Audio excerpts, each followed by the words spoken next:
Continuing in this series on Epicurus, we come now to the letter to Pythocles, in this nifty little edition from Hackett. We are on page 19. Epicurus to Pythocles. Greetings. Standard ancient way to start a letter, similar to New Testament letters. Cleon, delivered to me your letter, in which you continued to display goodwill to us, worthy of our concern for you, and tried not unconvincingly to recall the lines of reasoning which contribute to a blessed life. Let's just stop right there. Okay, so Pythocles is a follower of Epicurus, who had written to Epicurus on this matter.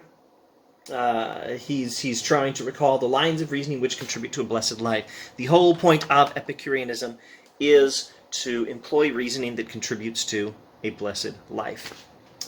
And you requested that I send you a brief and concise statement of our reasoning concerning meteorological phenomena in order to facilitate your recollection. So Pythocles asked Epicurus for a brief summary of Epicurus' analyses of weather events. Natural phenomena, including weather events. I think earthquakes would be included here as well. Epicurus did actually consider the causes of earthquakes. I'm not certain we'll see that in this particular text. But anyway, meteorological events, not strictly related to weather, though. Natural events that people fear and that people interpret as the wrath of some god. Epicurus has alternative interpretations of these events, and he's going to give Pythocles a summary of them. Pythocles had asked for this summary. Why? Because this summary contributes to a blessed life. Why does this summary contribute to a blessed life? In a nutshell, because understanding that these events are not caused by angry gods, and that you don't need to worry about the angry gods, contributes to tranquility. It removes anxiety. We stop worrying about the gods. We understand that what caused these things is just atoms in motion, and we can stop worrying about them and stop worrying about having to appease the gods. You don't need to sacrifice a few extra goats to Apollo because you're afraid of meteorological events. Instead, realize that whatever meteorological events happen will happen because of the motions of atoms. Apollo had nothing to do with it. You can keep your goats. For our other writings on the topic are hard to recall, even though, as you said, you have them constantly in hand. We're pleased to receive this request from you, and we're seized by pleasant expectations. Therefore, having written all the rest, we shall produce what you requested, since these lines of reasoning will be useful to many others too, and especially as those who have just begun to sample true physics, and those who are entangled in preoccupations more profound than some of the general studies. Ask me, perhaps, if you want to know, to tell you exactly where I read what I'm about to say. I read a lovely article on Augustine that commented on this and was very useful in introducing this concept. I just can't remember off the top of my head who wrote the article. It's a notable Augustine scholar. But in the ancient world, people almost never read silently. There's a memorable passage in Augustine's Confessions where he was surprised that Bishop Ambrose read silently. Ambrose had some medical issue, asthma or something. Ambrose couldn't read out loud very easily, so Ambrose sat and read quietly. And Augustine was very surprised to see this, because this was not how reading was normally done. Reading was normally done out loud. So in addition to the phrasing Epicurus to Pythocles, greetings and brief introduction to the context and all this friendliness, like, we were pleased to receive this request from you and we're seized by pleasant expectations, and then statement of the purpose of the letter. We're going to give you what you asked for, because this will help those who have begun to sample true physics and engage in preoccupations more profound than some of the general studies, etc., etc. In addition to all this, you see other things that are typical of ancient letters, like in the New Testament. One of them is the expectation that the letter will be read to others. It's not just Pythocles sitting in his own house reading this quietly. Pythocles is going to read this out loud to other Epicureans. That's how it works. That's the expectation of the writer. That's the expectation of Pythocles. He's not going to read the first paragraph and then at the end of the paragraph think, oh, oops, I better go back and start again and read it out loud so others can hear me. No, the expectation is it's going to be read aloud. Others are going to be listening. A letter from Epicurus to Pythocles is a letter from the leader of the Epicurean philosophical community to someone else in the Epicurean philosophical community, rather, it's a letter from Epicurus, the leader of the Epicurean philosophical community, to a group of the Epicurean philosophical community in care of Pythocles, who's going to read it out loud to them. I think that's what we can expect. Okay, what phrasing was I thinking of? What phrasing sent me off thinking in this direction? Having written all the rest, we shall produce what you requested. We're going to give you the summary of our meteorological teachings, he says, because this will be useful to many others too. He's not just writing for Pythocles. He's writing for everyone else. Why? Because everyone else is going to hear this letter read. This is much like what you get in letters of Paul in the New Testament. Colossians, I think it is. The expectation is this letter will be read out loud in the church, and also make a copy and send it to the church at Laodicea. I think it was Laodicea, and I think it was the letter to the Colossians. Check the texts. I think it's the last chapter of Colossians. Okay, so grasp them well, and holding them keenly in your memory, survey them in conjunction with the rest of my summary of physics, which I sent to Herodotus as the smaller summary. Another insight there. Herodotus was given a letter from Epicurus. We just went over it in earlier videos. And Epicurus' expectation is that his followers are going to be sharing his letters amongst them. It's not like he's sending a private letter to Pythocles and a private letter to Herodotus. No, it's to the community in care of Herodotus, to the community in care of Pythocles. The expectation is Pythocles is going to actually read or hear read the letter to Herodotus. And of course, I'm sure Herodotus is also going to read or have read the letter to Pythocles, in all likelihood. So he's expecting Pythocles to have access to the letter to Herodotus. If they're not, honestly, I have no idea where Herodotus or Pythocles lived. If they're not in the same place, the expectation is someone will make a copy of the letter. That's how things are done. Okay, so grasp them well, holding them keenly in your memory. So understand the ideas, keep them in mind, and connect them to other of our writings on the subject.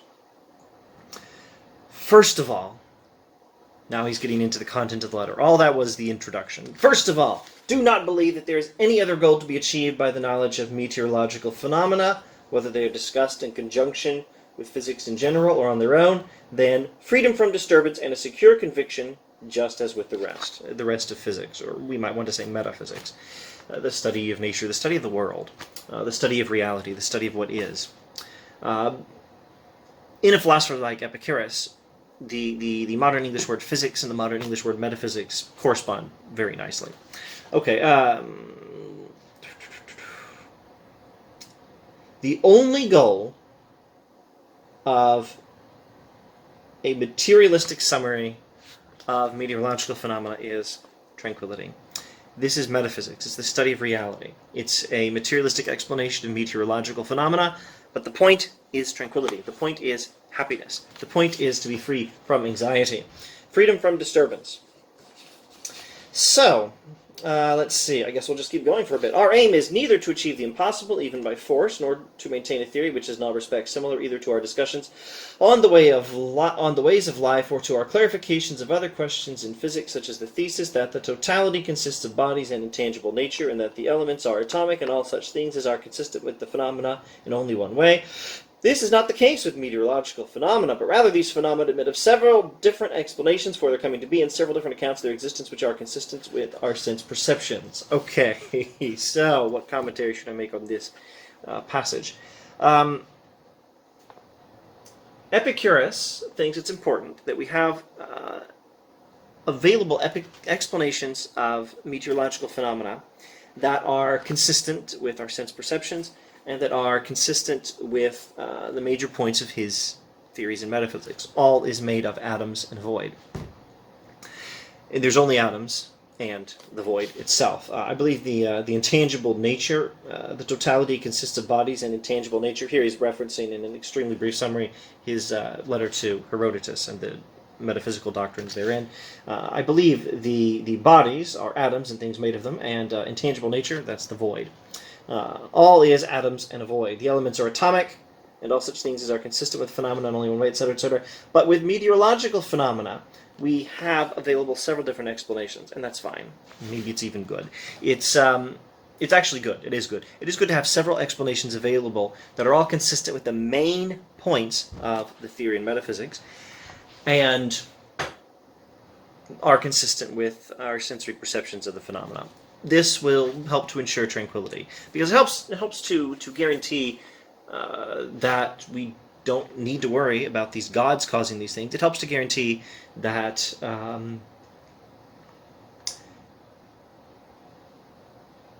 that it is very, very likely that there's a materialistic explanation. It's just motions of atoms that causes these events.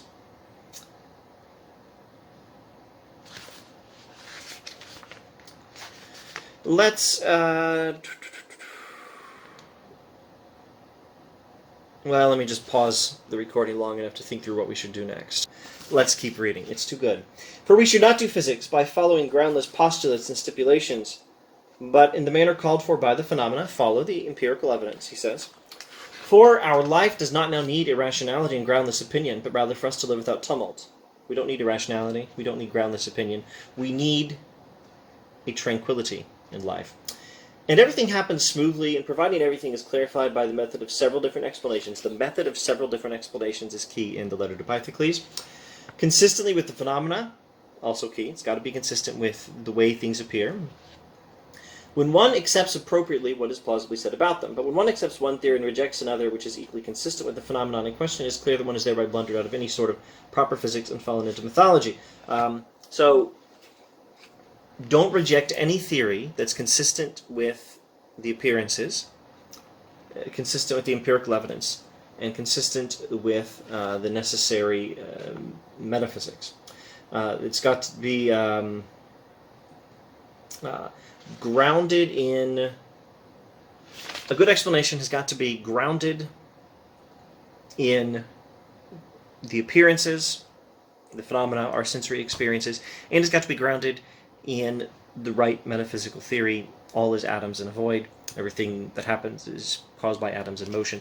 But the details, don't reject any good hypothesis that meets those criteria, that fills in the details. The method of several different explanations is better. Welcome multiple explanations that are consistent with the right metaphysical theory and consistent with the appearances. Okay. Now, I think I can now begin to look at only portions of the text. Page 20. A cosmos is a circumscribed portion of the heavens which contains stars and an earth and all the phenomena. These days in modern English it's pretty close to just saying a world. Although we're not, don't think world here means just the earth. It includes stars and an earth and all the phenomena, whose dissolution will involve the destruction of everything within it. It is separated off from the unlimited and terminates at a boundary which is either rare or dense, etc., etc., revolving or stationary, blah, blah, blah. It is possible to grasp that there is an unlimited number of such cosmoses. There's an infinite number of worlds. Well, the void in which the atoms are is infinite. There's an infinite number of atoms in them. This is established in his letter to Herodotus. And the fact that there's an infinite space with an infinite number of atoms in motion in it means there's going to be an infinite number of arrangements of atoms to construct these different worlds. So the world, you might want to say the universe, but probably not. If the word universe has a connotation of everything that exists within the same field of space, don't use the word universe there. World is still probably a better word. The world we live in, the cosmos, including all the things we can observe, all the stars we can observe, not just this planet, all of this is only one of an unlimited number of such cosmoi, and that such a cosmos can come into existence both within another cosmos and in an intercosmos, which is what we call the interval between cosmoi, etc., etc. We don't really need that for our purposes in this series. He's talking about the different worlds there can be made of atoms in the void. The sun and the moon and the other heavenly bodies did not come into being on their own and then get included by the cosmos, but they immediately began to take shape and grow. And similarly for the earth and sea, by means of infusions and rotations of certain natures with fine parts, either breath-like or fiery or both, for sense perception suggests that they come into being thus. Okay, the things in world, like the sun and the moon and the earth and the sea, all come into being by motions of physical stuff, ultimately motions of atoms, etc., etc. Epicurus goes on to talk about how the sun is to be compared to fires we know through sensory experience. He talks about motions of the sun and the moon, the waning and waxing of the moon. Here's a great example. Let's talk about the sun and the moon and their movement. The turnings of the sun and moon could come to pass because of the obliquity of the heaven, which is compelled in this way at certain times. Similarly, it could also be because of the resistance in the air, or because the fuel which regularly fits their requirements is burned up or is sufficient in quantity. Or even because these heavenly bodies had forced on them from the very beginning the sort of rotation which causes them to have a kind of spiral motion.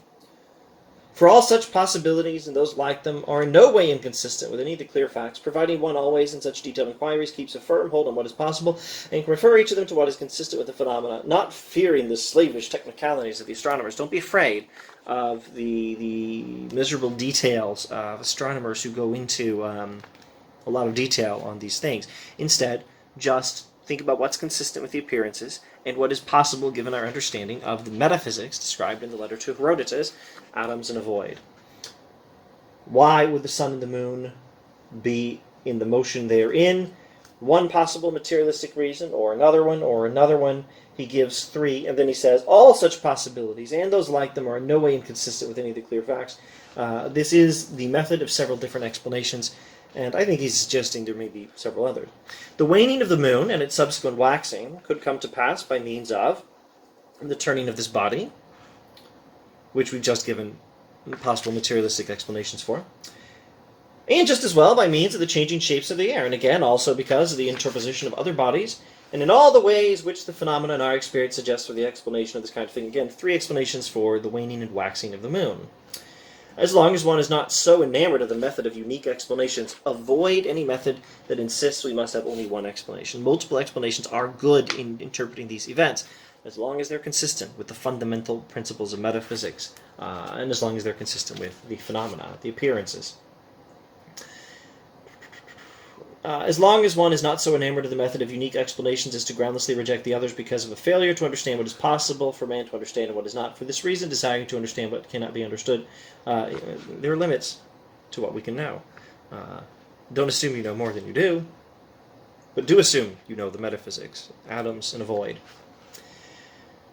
Oh, and more explanations. It is possible that the moon produces its own light, and also possible that it receives it from the sun. Now, these days, we can look at... those are explanations for waxing and waning of the moon. I guess they are, as long as there's some detail as to how that light doesn't always shine through. Anyway, these days, we'd say one of these explanations is correct. The moon gets its light from the sun, and the waxing and waning of the moon has that materialistic explanation for why the light of the sun does not always shine directly upon the moon, that it may then reflect back to us. Remembers, none of the meteorological phenomena is a hindrance to these possibilities, as long as one always remembers the method of several different explanations, considers together the hypotheses and explanations compatible with these, and does not, by looking to things which are not compatible, give them a pointless importance, and so slide in different ways on different occasions into the method of unique explanations. Never stick to just one explanation, as long as multiple explanations are consistent with the fundamentals and with the appearances. One must not give up tracking down such possibilities, for if one is in conflict with the clear facts, one will never be able to partake of genuine freedom from disturbance. Never be in conflict with the clear facts if you want to be free of disturbance, if you want to achieve tranquility and happiness.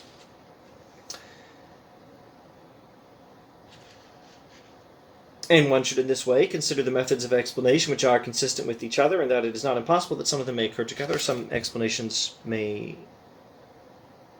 number of explanations may be correct at the same time, etc. We must always speak in a manner consistent with these when we speak of meteorological phenomena, but those who accept one explanation are in conflict with the phenomena and have lost track of what it is possible for a man to understand. Don't assume you know more than you do, and stick with the appearances of things. That is to say, be a good empiricist. Stick with sensory experience as a source of knowledge. And Epicurus proceeds to talk about predictive... You know what? I've already skipped over some things, like the varying lengths of nights and days. Nights and days are not always of the same length. Why is that? I've skipped over that. But he goes on to talk about predictive weather signs, origins of clouds, causes of thunder, lightning flashes. And in every case, he's going to give materialistic explanations, but not just one. He's going to give multiple explanations for most, I believe, all of these things. Thunderbolts can occur, whirlwinds, winds happen, hail, snow clouds, and indeed earthquakes. He gives possible explanations for all of these things. Should I look at just one example? I probably should. Dew, ice, rainbow, halo around the moon, comets, certain bodies rotate in place, the wandering of some of the heavenly bodies, so-called falling stars, and so on. So let me just look at one more example. Thunder, lightning, earthquakes, dew, clouds. Which one do I want to look at? Let's look at earthquakes. This may come up again later if we get as far as looking at earthquakes when I move to a series on Seneca. I hope to move to a series on Seneca after this. Epicurus series. Earthquakes. It is possible, page 25 in this edition, it is possible that earthquakes occur as a result of the enclosure of wind in the earth, and the juxtaposition of small masses of wind with the earth, and its constant movement, all of which produce the shaking in the earth. And the earth either takes this wind into itself from the outside, or because solid blocks of earth fall inwards into cavernous places in the earth and turn the enclosed air into wind. And earthquakes may also be produced as a result of the mere transmission of the movement produced by the falling of many solid blocks of earth, and the transmission of this shock back again when it collides with some more densely compressed parts of the earth. And these movements of the earth may also occur in many other ways. He gives two wind-based, two air-based explanations for earthquakes. One simply earth-based explanation, and says there are other explanations available, because this is the method of multiple explanations. But the point is to explain earthquakes as the result of the motion of atoms in a void, consistent with the metaphysics overviewed in the letter to Herodotus. Now, let's look at the conclusion of the letter to Pythocles.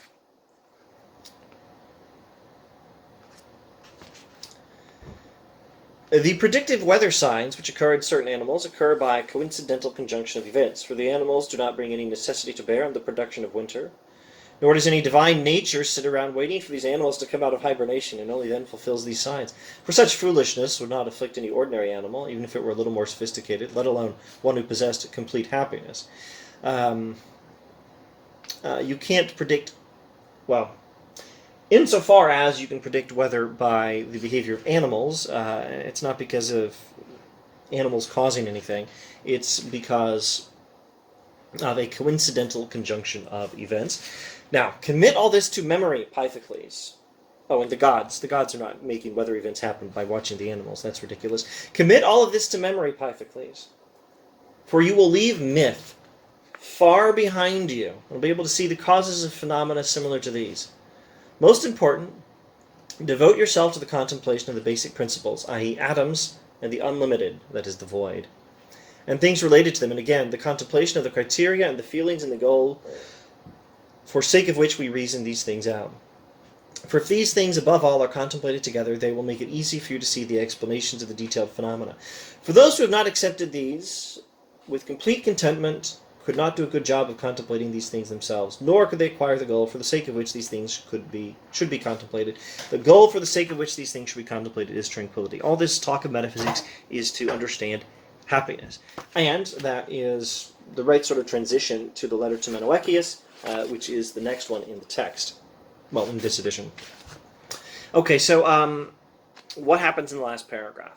He says to Pythocles, and to people to whom presumably Pythocles is reading the letter, commit all this to memory, leave myth far behind you, find causes of phenomena similar to these. This was largely all an exercise in how you should think about meteorological events. He's not by any means giving Pythocles a handy list of correct explanations. He's giving him, yes, a handy list of plausible explanations, possible explanations, but above all, he's illustrating a method so that Pythocles can then think for himself according to this method and reason through any meteorological event he needs to reason through to come up with an explanation that is consistent with the appearances, that is consistent with Epicurean metaphysics, and that thereby produces tranquility. And how do you do this? By committing these things to memory, leave myth behind, use this method in future, thinking for yourself according to this method, and devote yourself to the contemplation of the basic principles, the metaphysics, atoms and void. And, again, the criteria and the feelings and the goal for the sake of which we reason these things out. And always keep in mind the moral purpose of this. Always keep in mind the reason we're thinking in this way, which is to achieve tranquility. More on the Epicurean perspective on happiness in the next video. Thanks for watching this philosophy nerd chatter about the letter to Pythocles. See you next time, talking about the letter to Mennoecius.